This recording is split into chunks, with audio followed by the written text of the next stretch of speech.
Right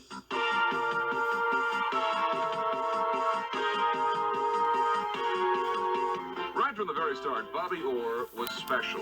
Everyone just seemed to know that the 18-year-old from Parry Sound, Ontario, was going to make us all stand up and take notice.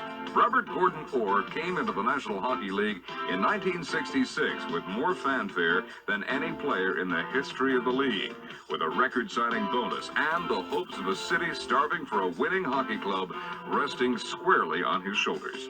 The Bruins had owned Bobby's rights at age 14, so the expectations when he finally arrived in Boston were incredible. It could have been overwhelming.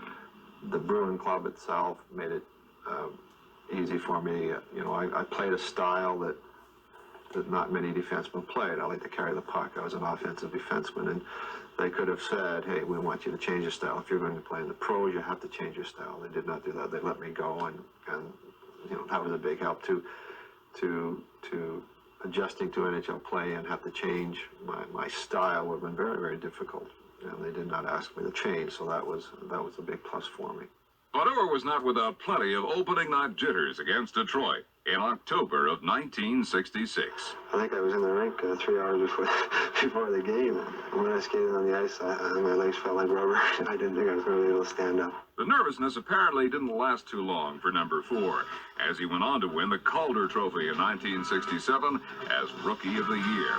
The following year, Orr won the first of a record 8 consecutive Norris trophies as the league's premier defenseman. In 1970-71, he set the NHL record for points by a defenseman with 139. Bobby won the Hart Trophy as NHL MVP for 3 straight seasons from 1970 to 72 and was selected as an NHL first-team All-Star for 8 consecutive seasons from 1968 to 75. And Bobby Orr, the man who put the word offense in defenseman, finished his career with a then record 915 points in 657 games. Whether he realized it or not at the time, Orr was changing the very face of hockey, revolutionizing the sport while leading his team toward the coveted Stanley Cup. I was having a great time, and I loved it. I mean, it was my dream. I mean, I was so fortunate to realize a dream.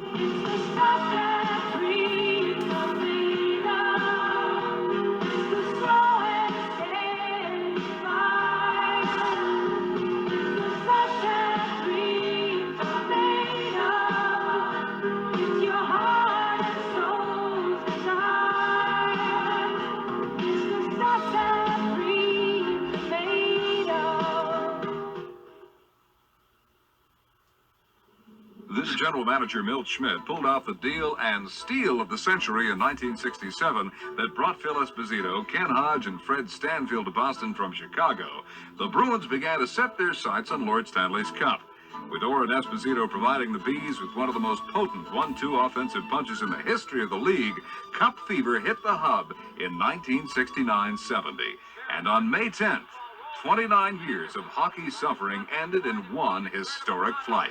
Bobby Orr, behind the net to Sanderson. Orr! Bobby Orr!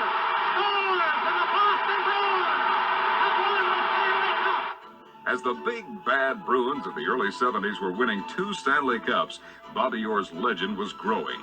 He came to be known simply as number 4, and youngsters all over North America were lining up to wear the coveted number 4 and to try and play like Bobby did.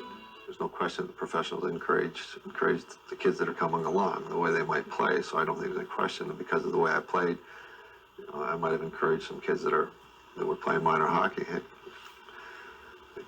he goes over his blue line, he carries the puck from end to end. We can. Others saw it a bit more clearly. Bobby Orr changed the game of hockey.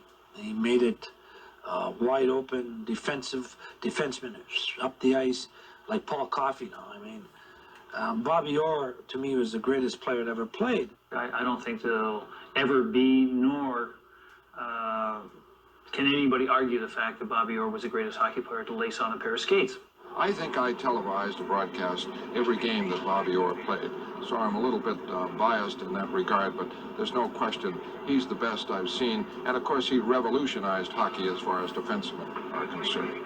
When Bobby returned to Boston in 1979 for the retirement of his jersey and the raising of number 4 to the Garden rafters, the bum knee that ended his career and his unfortunate move to Chicago in 1976 were forgotten. A 10-minute standing ovation shook the foundation at 150 Causeway Street. Bobby Orr was home. The night of my retirement, I mean, I still haven't come down from that night. It's a night it's really difficult for me to explain in a few words what it really meant to me, how I felt.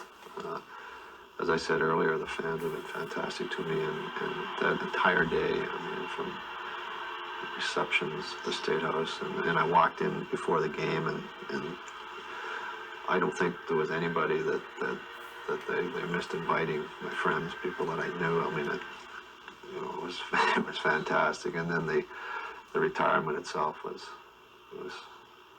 something that I'll never, ever, ever forget. It was the highlight of my career.